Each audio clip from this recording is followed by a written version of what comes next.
રાજકોટ જિલ્લાના ધોરાજી ખાતે ભાજપ આગેવાનો અને કાર્યકરો દ્વારા રાહુલ ગાંધીના પુતળાનું દહન કરવામાં આવ્યું હતું, જેમાં શહેરના ભાજપ અગ્રણીઓ અને કાર્યકરો ઉપસ્થિત રહ્યા હતા.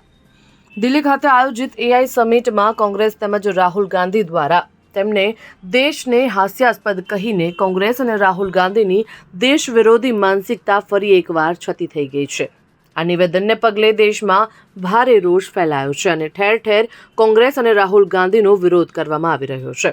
જે અંતર્ગત ધોરાજીમાં આવેલ ગાંધીજીના સ્ટેચ્યુ નજીક આઝાદ ચોક અને 3 દરવાજા પાસે શહેર ભાજપ આગેવાનો અને કાર્યકરો દ્વારા રાહુલ ગાંધીના પુતળા દહનનો કાર્યક્રમ યોજી કોંગ્રેસ અને રાહુલ ગાંધીના નિવેદન પર રોષ વ્યક્ત કરાયો હતો.